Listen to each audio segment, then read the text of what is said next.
Fala pessoal, tudo bem com vocês? Muito bom dia, muito boa tarde, muito boa noite a todos vocês também. Eu estou muito bem na medida do possível. Acabou de terminar o polêmico quali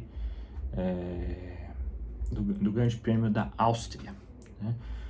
George Russell, de maneira um tanto controversa, por que não, né? É controversa ou controvérsia? Vai ficar dúvida. Mas enfim, George Russell faz a pole 1:06.113. Charles Leclerc faz um segundo tempo, 1:06.349. Hamilton em terceiro com 1:06.408, né? Bom, muita coisa aconteceu nesse grande prêmio, tá, senhores? Assim, no quali para esse grande prêmio, né? Um quali bastante empolgante, né? Muitos erros dos pilotos. Deixa eu ver aqui o ar. Muitos erros dos pilotos, né, na minha humilde opinião, tá? Eu pelo menos notei muitos erros, assim.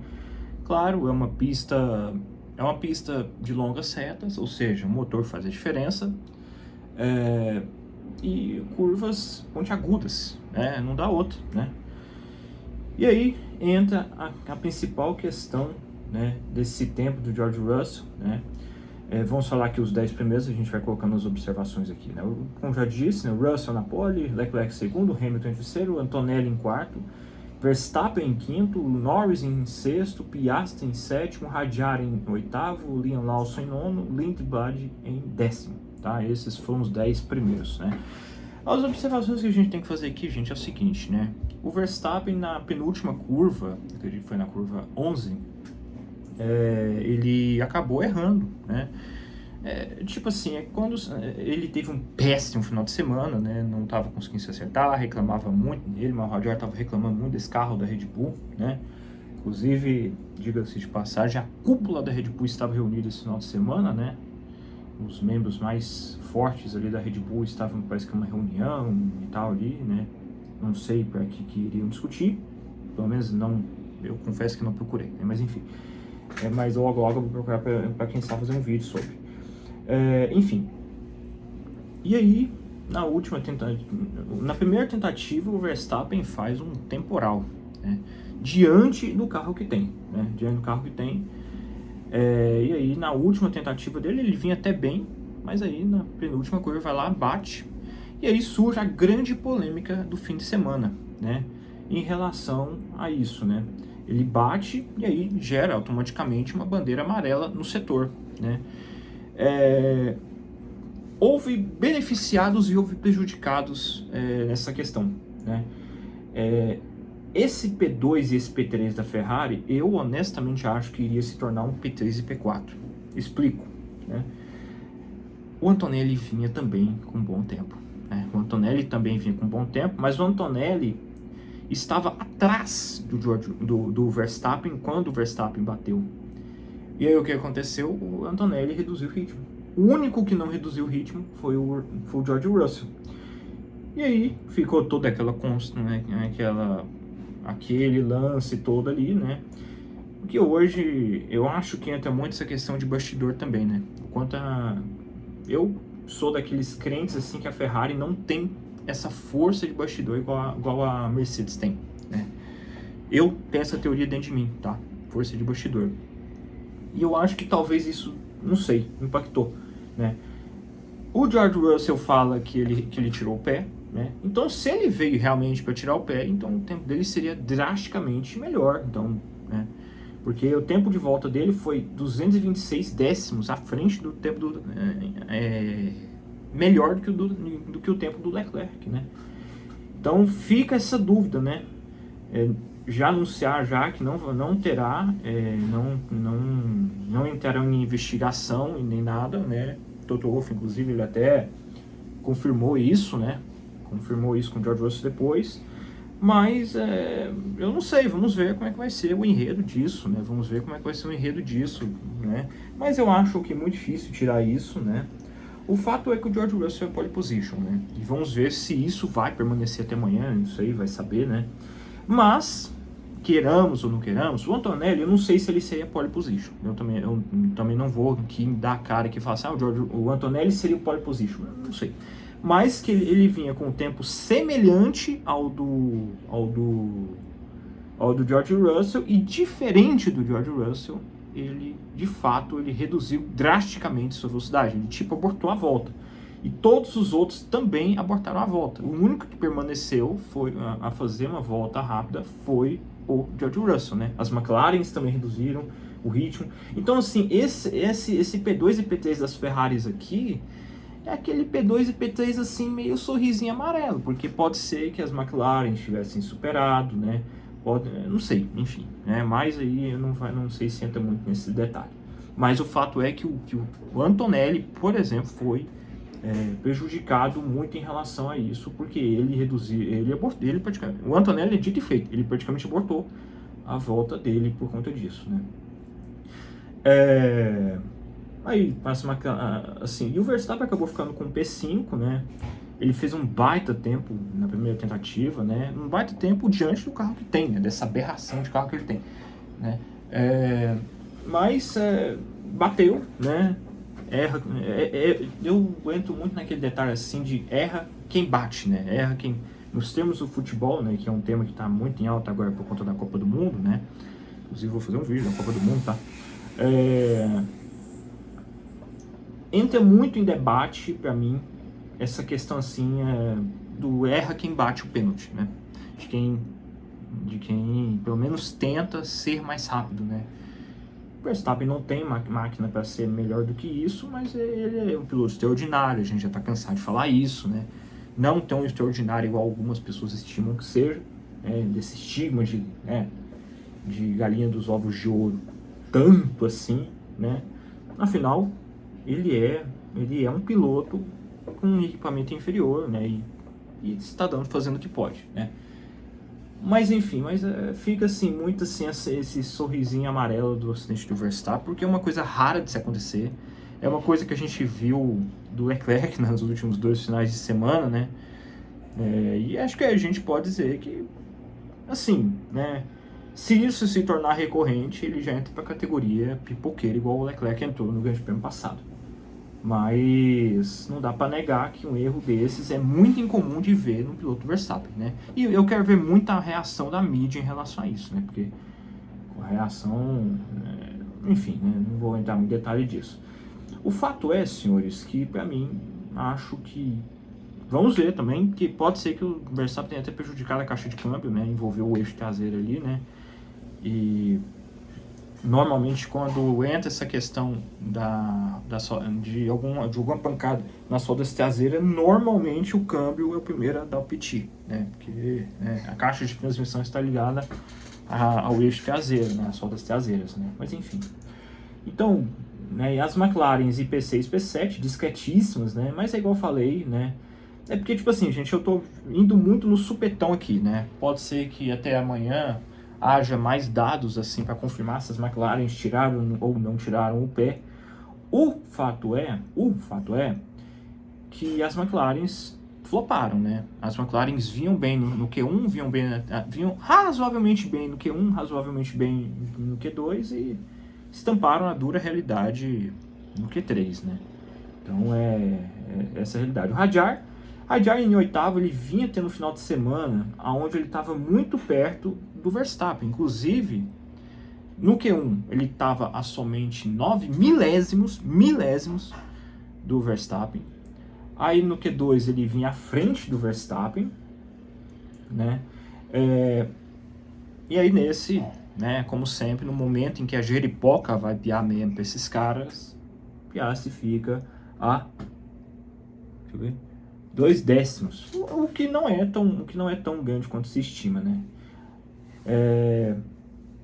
As Racing Bulls em nono e em décimo, né? Acho que muito bem, né? Mais uma vez o Liam Lawson na frente do Lindblad, né? Mesmo que milésimos também, né? E aí no Q2, gente, aí no Q2 os eliminados já foram o Gasly, em 11º, Bortoleto em 12º, Oliver Berman em 13º, Hülkenberg em 14º, Esteban Ocon em 15º e Franco Colapinto em 16º, né? Aqui fica muito aquela aura do seguinte, né? Basicamente Audi, Haas e Alpine. A Audi até vinha bem, né?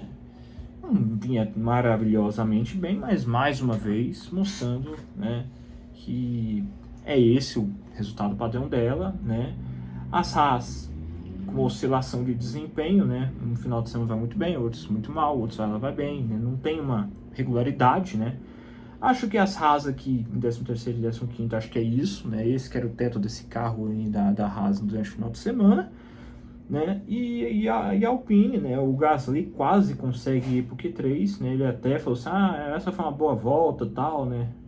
Aí o cara falou assim, cara, mas beleza, foi uma boa volta e tal, mas, pô, a gente não passou, né?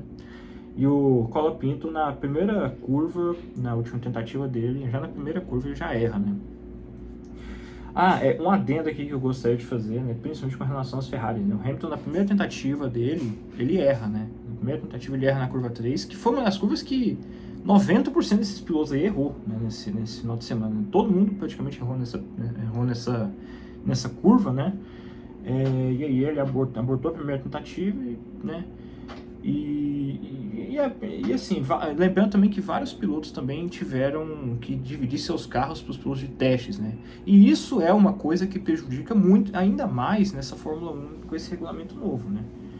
Nessa Fórmula 1 com regulamento novo, qualquer treino livre a mais, qualquer minutinho, qualquer segundo a mais com o carro, do piloto com o carro, é precioso, né? Então, ter que dividir uma hora com o piloto reserva é uma coisa muito triste, mas é uma coisa que é um regulamento, né? Todas as equipes têm que fazer isso, acho que em 3 ou 4 ocasiões durante o ano, né? Aí as equipes que escolhem o melhor momento para isso, né? Mas enfim, mas voltando aqui à ordem da situação, né? No Q3, os eliminados foram Carlos Sainz em 17º, Alexander Albon em 18º, Pérez em 19º, o Bottas em 20º, Fernando Alonso em 21º, Lance Stroll em 22º. Aqui, gente, sério, eu cansei já de falar do nível de decepção da Williams. Eu já cansei. Sinceramente, eu não tenho mais palavras assim para definir essa decepção que é a Williams, porque ela própria que se enfiou nessa situação, gente, né? Para mim, a Williams tem que agradecer colocar as mãos colocar os joelhos no chão e agradecer eternamente a Deus por ter a Aston Martin como a maior decepção dessa temporada, porque é incrível você imaginar que a Williams esteja atrás, por exemplo, da Audi, né, que era uma equipe que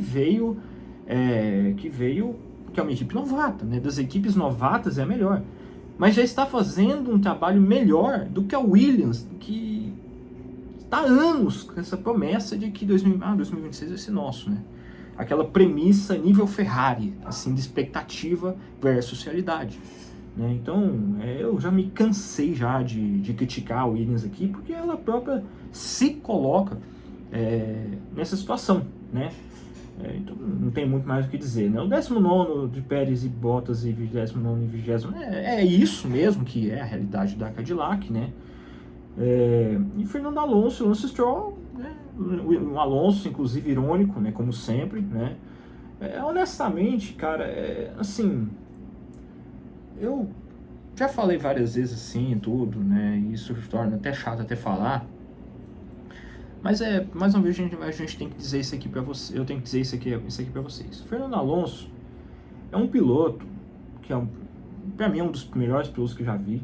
Na verdade é o melhor piloto que eu já vi, tá? Na minha humilde opinião, né? Mas gente, ser irônico hoje em dia, né? Que tanto é verdade que, assim, um adendo aqui, né? Ele parece que recentemente no podcast, né? Um membro da Aston Martin, agora não tô lembrado quem, falou que o Alonso é um piloto fantástico, ele é muito rápido e tudo mais, essas coisas todas, né? E o Alonso foi extremamente irônico com isso, né? Falou assim, beleza, eu sou mais rápido, mas, porra, basicamente, né? Não foi nessas palavras, né? Tô mais rápido, mas... né? Aí o carro ele tá lá em 21º, né? Tá lá em 21º, né? Então, assim... né, ele criticando automaticamente o desempenho da Aston Martin. Eu entendo que o desempenho seja assim e tudo, mas tipo assim, desenvolver mais, ser irônico menos, né, na minha visão, né?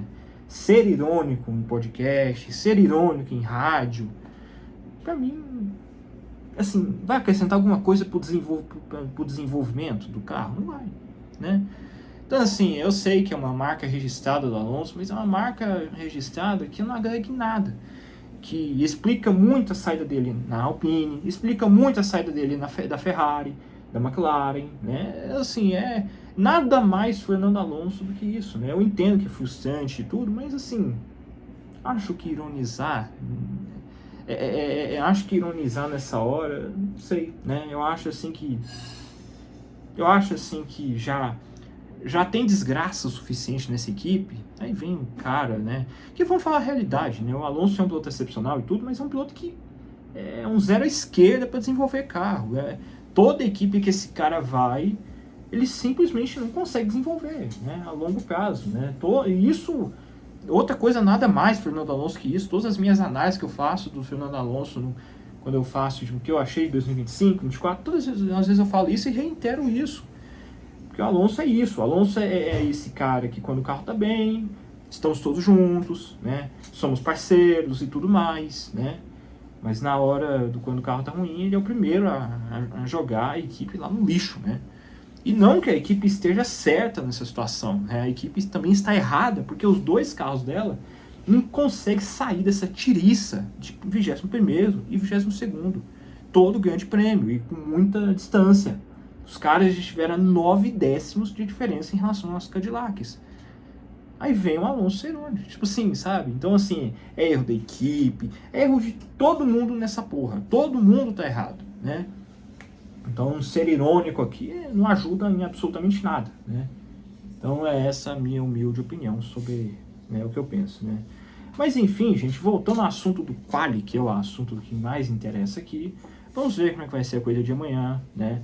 Vamos ver o que o Antonelli vai achar disso, porque o Antonelli provavelmente seria P2 ou pole position, ele talvez vinha, ele estava num tempo até ali igual... Desculpa, foi mal, eu acabei de voltar aqui. Ele vinha num tempo igual ou melhor que o do Russell. Então, mas o que acontece? O Antonelli aborta a volta dele, né? Então é pano para manga isso, né? É tudo que o Russell queria, né? Tudo que o Russell queria, logicamente, né? Para diminuir essa distância vergonhosa que ele se colocou no campeonato, né? Mas é isso, né, gente? E, né, acho que não tem muito mais o que dizer. Né? Expectativa sobre a corrida. A expectativa... Assim, gente, eu detesto dar ar de otimismo. Eu sou muito pés no chão para tudo nessa vida. Às vezes até demais, né?